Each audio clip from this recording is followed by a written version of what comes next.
Hello students, அனைவருக்கும் வணக்கம். Indian ஃபெடரலிஸ்ட்டை சில அறிஞர்கள் வர்ணிக்கிறாங்க. அது என்னென்ன அப்படிங்கிறத ஷார்ட்கட்டோட பார்க்கலாம்.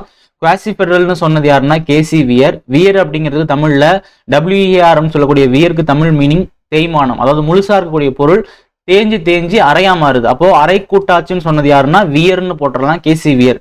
அடுத்து பார்கெயின் பண்ணி தான் ஸ்டேட் ஒவ்வொன்றும் சென்ட்ரல்ட்ட இருந்து வாங்கணும்னு சொன்னது யாருன்னா மோரிஸ் ஜோன்ஸ். நம்ம ரோட்ல போறப்போ மோர் கொடுக்குறாங்க அப்படின்னா பார்கெயின் பண்ணி இன்னொரு கப் ஊத்துக்கணும்னு சொல்லி கேட்போம். அப்போ மோரு பார்கெயின் பண்ணி வாங்குறது, பார்கெனிங் ஃபெடரலிசம்னா மோரிஸ் ஜோன்ஸ். அடுத்து கோஆபரேட்டிவ் ஃபெடரலிசம்னா கூட்டுறவு கூட்டாட்சி. இதை சொன்னது யாருன்னா கிரான்வில் ஆஸ்டின்.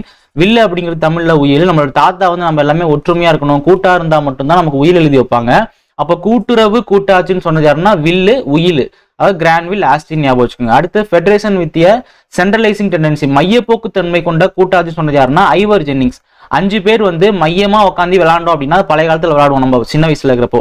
அது சொன்னது யாருன்னா இவரு.